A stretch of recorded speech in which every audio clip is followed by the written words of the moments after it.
Your first year working in an advertising agency is not easy. It's completely normal to feel out of your depth, and this is a feeling that probably gets worse around 6 months when you start to feel as though you should probably get it by now. You're an idiot, and they're going to realise it soon. You only got here by accident, and nobody is going to believe you. I felt like I wasn't up to speed until maybe my second year in a media agency. It was exhausting, and it took a long time for me to feel like I knew what I was talking about. You still don't know what you're talking about. Everyone has got that voice in their head, because advertising isn't an easy industry, and we don't really make it much easier for ourselves. So how the hell does anyone have a clue what to do to make their advertising career a success in its first year? Welcome to Media Imposter. My name's Jack, and I'm here to help you make sense of advertising, creativity, and careers. Over the past week, I've been asking experienced people who I've worked with over the past few years and some Twitter big hitters for the best pieces of advice that they were given during their first year working in a media agency. First up, I'm going to talk about making a habit of learning. Woo! You've finally finished education, you're free, and you have a job in the real world. The last thing you want to do at this point is to kick back and stop learning. This is surprisingly what the majority of people do in our industry. They learn whatever lands in front of them as they work through the tasks that they're given in their day-to-day role. But if you get curious and go out in search of knowledge that you then apply to your job, then you're quickly going to stand out. So where should you start? Advertising and media sit under the umbrella of marketing. So reading up on some key marketing and communications texts is a pretty good way to ground your knowledge. Here's a few to get you started. The Long and the Short of It by Lesbinette and Peter Field. This is an IPA text that underpins a lot of the current thinking around long and short-term marketing, focusing on the difference between brand and tactical communications. You can get access to this by logging into the IPA's website or by simply going and finding the strategy department or the strategist at your agency, and they ought to have a copy downloaded. If you can, print it out, read it, highlight it, read it again, and then go and speak to someone about it. The next is How Brands Grow by Byron. In this book, Byron talks about the ideas of mental and physical availability. It's quite a short read, but it's a powerful one and a really good one to start off with. The Choice Factory by Richard Shotton. This is another short but powerful read and a great introduction to behaviour economics. It's a brilliant book that you can refer to again and again and again, regardless of what part of the industry you work in. And finally, How Not to Plan by Lesbinette and Sarah Carter. This is basically my Bible. It takes the advertising and planning process and splits it into neat little case studies, examples, and it's intended to be used as a reference text. I find myself dipping in and out of here multiple times every day. Get hold of a copy of this for yourself, and the sooner you eat it up, the better.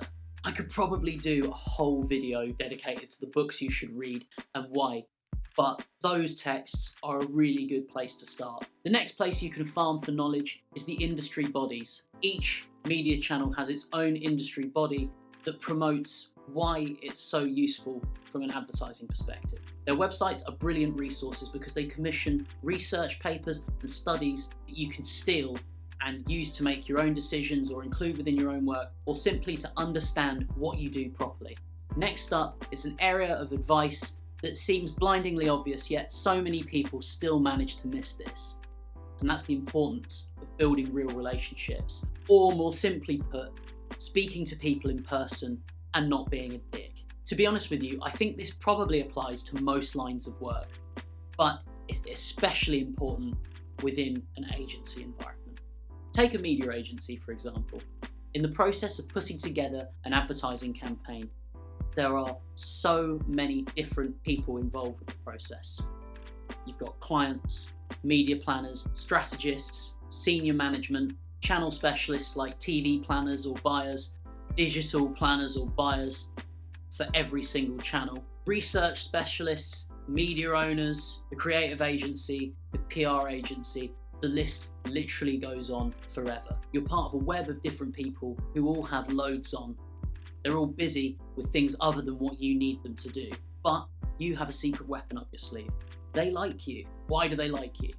because you go and speak to them in person. You ask them if their kid's feeling better or if they passed their karate grading. You listen to them tell their story about Finance Kev last Friday in the pub. You take a genuine interest in what they have to say. If you're busy, phone them. If they call you, pick up the phone. People will always be more willing to help you out if you have a relationship with them that involves either speaking to them over the phone or in person, rather than if you're just a name on an email. I'm not saying turn up and be Captain Friendship. Some people are busy or not that nice and they just want you to get to the point quicker. Be patient with these people, remain polite and considerate, and you'll win them over eventually, trust me. Finally, don't send whingy emails that read badly.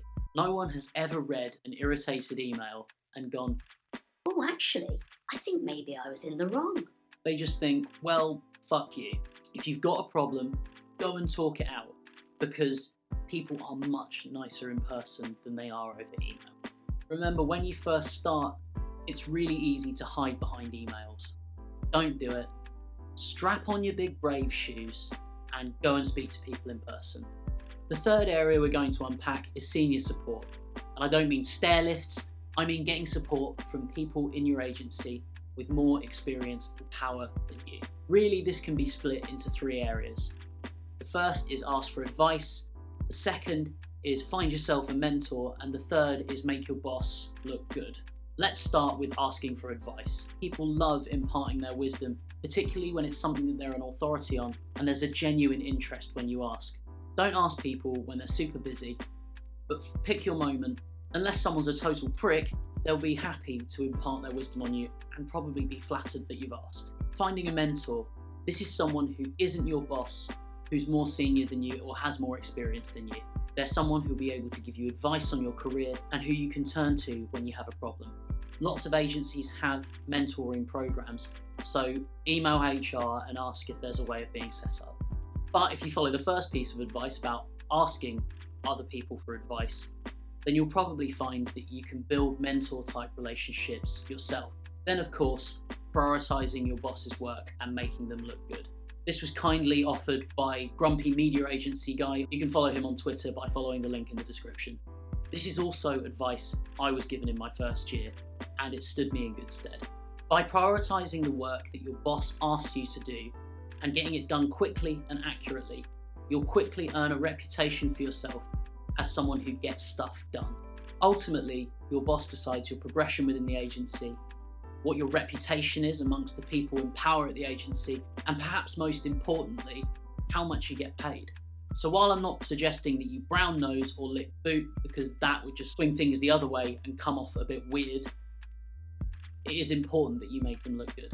Part of the reason that agencies can foster a sense of imposter syndrome is that a lot of people go around spouting off hot air, giving big opinions, and generally acting like the big I am in meetings.